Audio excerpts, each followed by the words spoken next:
हम modern history की शुरू करने जा रहे हैं। इस चैनल पर आपको पूरी स्पेक्ट्रम कवर करवाई जाएगी। आज हम फर्स्ट चैप्टर से स्टार्ट कर रहे हैं। चैप्टर नेम है sources for history of modern India, यानी कि हमें हिस्ट्री के बारे में कैसे पता चला, हम उसके बारे में इसमें जानेंगे। हिस्ट्री के बारे में हमें आर्किव्स के थ्रू पता चलता है। अब आर्किव्स क्या होते हैं वो जान लेते हैं।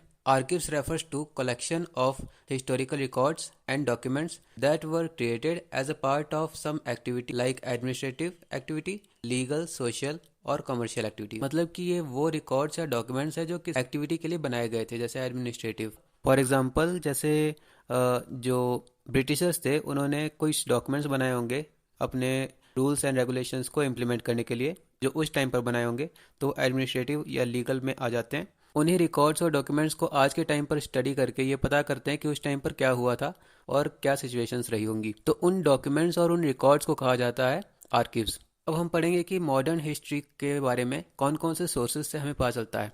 ये डायग्राम आप देख पा रहे हैं, इसे आप भी नोट डाउन कर लीजिए। शुरू करते हैं आर्किवल मटेरियल से। आर्किवल मटेरियल 3 पार्ट्स में डिवाइड होता है: public, private and foreign repositories. Second आपको आ जाता है बायोग्राफीज एंड मेमोर्स। थर्ड है न्यूज़पेपर्स एंड जर्नल्स। फोर्थ है अदर्स। अदर्स 3 पार्ट में डिवाइड होता है: oral evidence, creative literature and painting. Now let's understand it deeply. Archival materials में आते हैं, it consist of public, private and foreign repositories.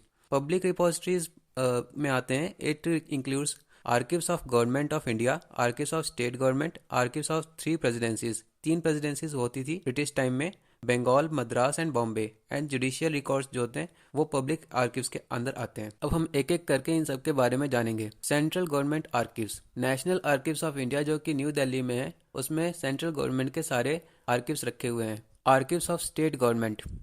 पहले के टाइम पे अलग अलग स्टेट में अलग अलग किंगडम्स हुआ करते थे, तो उन किंगडम्स में राजाओं ने जो डॉक्यूमेंट्स बनाए होंगे वो उन्हीं स्टेट के आर्किव्स में रखे गए हैं। फॉर एग्जांपल, लाहौर के जो किंगडम के डॉक्यूमेंट्स हैं वो खालसा दरबार रिकॉर्ड्स में रखे गए हैं, और पेशवा दफ्तर जो कि पुणे में है उसमें मराठा साम्राज्य के सारे डॉक्यूमेंट्स रखे गए हैं। Archives of 3 presidencies. जैसा कि मैंने बताया कि 3 प्रेसिडेंसीज थी ब्रिटिश टाइम में: बंगाल, मद्रास एंड बॉम्बे।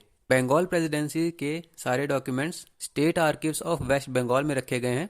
मद्रास प्रेसिडेंसी के सारे रिकॉर्ड्स मद्रास रिकॉर्ड ऑफिस में रखा गया है। इसमें एंग्लो फ्रेंच वॉर और ब्रिटिश रूल जो कि मद्रास में था उसके बारे में बताया गया है। बॉम्बे प्रेसिडेंसी के सारे records Maharashtra secretariat record office में रखा गया है जो कि मुंबई में है। अब नेक्स्ट आ जाते हैं archives of other European powers. Friends, हमारे कंट्री में बहुत सारे कंट्रीज आए थे ट्रेड के पर्पज से, जो कि ब्रिटिश के अलावा आए थे, जैसे कि Portuguese, Dutch, Chinsurah, French, Danish. तो इनके रिकॉर्ड्स भी अलग अलग जगहों पर रखे हुए हैं। जैसे कि पोर्टुगीज के रिकॉर्ड्स रखे हुए हैं गोवा में, डच के रिकॉर्ड्स रखे गए हैं मद्रास रिकॉर्ड ऑफिस में, चिनसुरा के रिकॉर्ड्स रखे गए हैं वेस्ट बंगाल में, फ्रेंच के रिकॉर्ड्स रखे गए हैं पेरिस में चले गए थे वापस, और डेनिस के रिकॉर्ड्स रखे गए हैं मद्रास रिकॉर्ड में। अब जुडिशियल रिकॉर्ड्स के बारे में बात कर लेते हैं। जुडिशियल रिकॉर्ड्स मतलब कि वो सारे रिकॉर्ड्स जो कि कोर्ट्स और हियरिंग्स के रिलेटेड हैं, जो उस टाइम पर हियरिंग्स हुए थे, जो सुनवाइयाँ हुई थी, जो भी सजाएं बताई गई थी, उन सब के जो डॉक्यूमेंट्स थे वो जुडिशियल रिकॉर्ड्स में आ जाते हैं। मेयर्स कोर्ट जो मद्रास में था उसके रिकॉर्ड्स मद्रास रिकॉर्ड ऑफिस में रखा गया है। सुप्रीम कोर्ट जो बंगाल में था वो कलकत्ता हाई कोर्ट में रखा गया है। मेयर्स कोर्ट एट बॉम्बे जो कि जिसके सारे रिकॉर्ड्स रखे गए हैं महाराष्ट्र रिकॉर्ड ऑफिस में। अब यहाँ पर आपका पब्लिक रिकॉर्ड्स का सारा पार्ट कंप्लीट होता है। ये इतने सारे रिकॉर्ड्स पब्लिक रिकॉर्ड्स थे। अब आगे हम बढ़ने वाले हैं प्राइवेट आर्किव्स। अब प्राइवेट आर्किव्स क्या होते हैं? Papers and documents of individuals and families who played significant role in development of India. मतलब कि वो डॉक्यूमेंट्स और पेपर्स जो कि उन इंडिविजुअल्स या फिर उन फैमिलीज के थे जो कि इंपॉर्टेंट रोल प्ले करते हैं हमारे इंडिया को डेवलप करने के लिए। यहाँ पर एग्जांपल है, जैसे कि इंडियन नेशनल कांग्रेस के जितने भी डॉक्यूमेंट्स थे वो नेहरू मेमोरियल म्यूजियम में रखे गए हैं जो कि न्यू दिल्ली में है। अब नेक्स्ट आ जाते हैं फॉरेन रिपोजिटरीज में। जैसा कि हम जानते हैं कि फॉरेन कंट्री से काफ़ी लोग आए थे, अलग अलग कंट्री से हमारे यहाँ ट्रेड करने के लिए, तो उनके जितने भी डॉक्यूमेंट्स हैं वो उनके कंट्री में भी रखे हुए हैं। जैसे कि इंडिया ऑफिस रिकॉर्ड जो कि लंदन में है, उसमें इंडिया के सारे रिकॉर्ड्स रखे हुए हैं, सारे डॉक्यूमेंट्स रखे हुए हैं जो कि उन्होंने बनाए थे इंडिया पर रूल करने के लिए। ब्रिटिश म्यूजियम में बाकी सारे जो डॉक्यूमेंट्स हैं वो रखे हुए हैं। और फ्रेंच भी जो हमारे कंट्री में आए थे उनके रिकॉर्ड्स रखे गए हैं द आर्किव्स ऑफ नेशनले जो कि पेरिस में है। यहाँ पर हमारा आर्कीवल मटेरियल का टॉपिक कंप्लीट होता है। अब हम नेक्स्ट टॉपिक पर जा रहे हैं, बायोग्राफीज एंड मेमोर्स पे। तो उस टाइम के लोगों ने अपनी बायोग्राफीज भी लिखी हुई हैं और अपने जो ट्रैवल्स के उनके बारे में भी लिखा हुआ है। तो उनसे भी हमें उस टाइम के हालात और सिचुएशंस के बारे में पता चलता है।